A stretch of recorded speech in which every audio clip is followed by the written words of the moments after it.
ಗುರುಭ್ಯೋ ನಮಃ.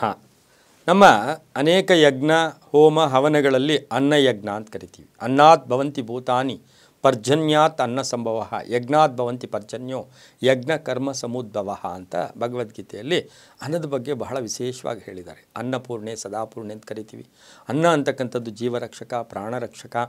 ಅದರ ಜೊತೆಗೆ ಈ ಅನ್ನವನ್ನು ನಾವು ಆಹಾರವನ್ನು ನಾವು ಭುಜಿಸ್ತಕ್ಕಂಥ ಆ ಒಂದು ಸ್ಥಳಗಳಲ್ಲಿ ವಿಶೇಷವಾಗಿ ನಾವು ಎಷ್ಟೋ ಜನ ಪೂಜೆ ಮಾಡಿದ ತಕ್ಷಣ ಅಲ್ಲೇ ಆಹಾರವನ್ನು ಕೂಡ ಮಠಾಧಿಪತಿಗಳು ಸೇವನೆ ಮಾಡ್ತಾರೆ.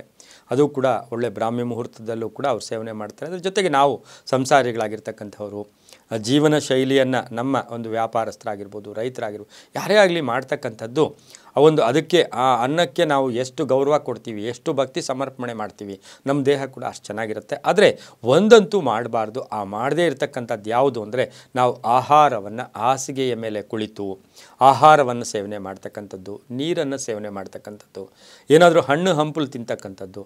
ಯಾಕೆಂದರೆ ಎಲ್ಲೋ ಒಂದು ಕಡೆ ಒಂದು ಬೆಡ್ ಇರುತ್ತೆ, ಹೋಗ್ಬಿಟ್ಟು ಆ ಬೆಡ್ ಮೇಲೆ ಕೂತ್ಕೊಂಡ್ಬಿಡ್ತೀವಿ, ನಾವು ಹಣ್ಣು ತಿಂತೀವಿ ಅಥವಾ ಕಾಫಿ ಕುಡಿತೀವಿ. ಆಹಾರ ಸೇವನೆ ಈ ದೇಹಕ್ಕೆ ಹಾಸಿಗೆಯ ಮೇಲೆ ಮಾಡಬಾರ್ದು. ಮಾಡಿದ್ದೇ ಆದರೆ ಏನಾಗುತ್ತೆ, ಹಾಸಿಗೆಯ ಮೇಲೆ ನಾವು ತಿಂದಾಗ, ನೀರನ್ನು ಕುಡಿದಾಗ ಏನಾಗುತ್ತೆ ಅಂದರೆ ನಮಗೆ ದುರಾದೃಷ್ಟಗಳು ಹುಡುಕೊಂಡು ಬರುತ್ತೆ. ನಮ್ಮ ಮನೆಯಲ್ಲಿ ಯಾವಾಗಲೂ ಕೂಡ ಮಹಾಲಕ್ಷ್ಮಿಯ ಒಂದು ಆವಿರ್ಭಾವ ಇರುತ್ತೆ. ಜೊತೆಗೆ ಜ್ಯೇಷ್ಠಾಲಕ್ಷ್ಮಿ ಹಿಂದೆಯೇ ಇರ್ತಾಳೆ. ಆ ಜ್ಯೇಷ್ಠಾಲಕ್ಷ್ಮಿ ಯಾರು? ಮಹಾನುಭಾವರ ಶ್ರೀಮತಿ ಕೂಡ ಹೌದು. ಹಾಗಾಗಿ ಆ ಜ್ಯೇಷ್ಠಾಲಕ್ಷ್ಮಿ ಅಂತಕ್ಕಂಥದ್ದು ದುರಾದೃಷ್ಟವನ್ನು ತಂದುಕೊಡ್ತಾಳೆ. ಹಾಸಿಗೆ ಮೇಲೆ ಯಾವ ಆಹಾರವನ್ನು ಭುಜಿಸಬೇಡಿ. ನಾವು ಎದ್ದಿದ ತಕ್ಷಣವೇ ಹೇಳ್ತೀವಿ ಕರಾಗ್ರೇ ವಸತೆ ಲಕ್ಷ್ಮಿ, ಆ ಸ್ತೋತ್ರಗಳೆಲ್ಲ ಹೇಳ್ಕೊಳ್ತೀವಿ.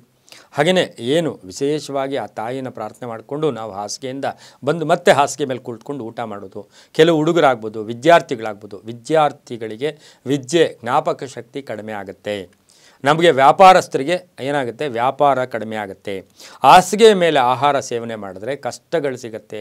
ಎಲ್ಲೋ ಒಂದು ಕಡೆ ಹೇಳ್ತಾರೆ ನರಕ ಪ್ರಾಪ್ತಿ ಅಂತ ಹೇಳುತ್ತೆ. ಹಾಗಾಗಿ ಹಗಲಾಗಲಿ ನಾವು ಹಾಸಿಗೆಯಿಂದ ಎದ್ದಿದ್ದೀವಿ, ಸ್ನಾನ ಮಾಡಿದ್ದೀವಿ, ನಾವು ಆಫೀಸ್ಗೆ ಹೋಗಿ ಬಂದಿದ್ದೀವಿ, ಮತ್ತೆ ಹಾಸಿಗೆ ಮೇಲೆ ಕೂತ್ಕೊಂಡು ಆಹಾರವನ್ನು ಸೇವನೆ ಮಾಡಬಾರ್ದು. ಇದರಿಂದ ಮಹಾಲಕ್ಷ್ಮಿಗೆ ಕೋಪ ಬರುತ್ತೆ.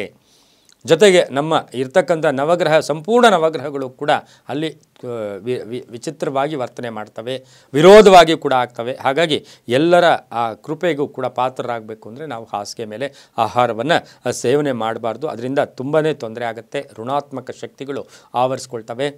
ಅದರ ಜೊತೆಗೆ ಏನಪ್ಪ ಅಂತ ಹೇಳಿದ್ರೆ ಮನೆಯಲ್ಲಿ ಕಲಹಗಳು, ಗಲಾಟೆಗಳು, ಕೋಪಗಳು, ತಾಪಗಳು, ಏನೋ ಒಂದು ಮನಸ್ಸು ವಿಚಲಿತ ಆಗಿಬಿಡುತ್ತೆ, ಪರಿಶುದ್ಧತೆ ಇರೋದಿಲ್ಲ. ಹಾಗಾಗಿ ನಮ್ಮ ಸಂಪ್ರದಾಯದಲ್ಲಿ, ನಮ್ಮ ಸನಾತನ ಸಂಪ್ರದಾಯದಲ್ಲಿ ಹಾಸಿಗೆಯ ಮೇಲೆ ಕುಳಿತು ಆಹಾರ ಆಗಲಿ, ಕಾಫಿ ಆಗಲಿ ಅಥವಾ ಏನೇ ಪಾನೀಯಗಳಾಗಲಿ, ಹಣ್ಣುಗಳಾಗಲಿ ಯಾವುದನ್ನು ಸೇವಿಸೋದು ಒಳ್ಳೆಯದಲ್ಲ. ಇದು ನೀವು ನಿಮ್ಮ ಮಕ್ಕಳಿಗೂ ಹೇಳಿ, ನೀವು ಮಾಡ್ಕೊಳ್ಳಿ. ಅದು ಮಾಡಿಕೊಂಡಿದ್ದೆ ಆದರೆ ತುಂಬಾ ಶುಭ ಆಗುತ್ತೆ. ಒಳ್ಳೆಯದಾಗಲಿ. ಸರ್ವೇ ಜನ ಸುಖಿನೋ ಭವಂತು.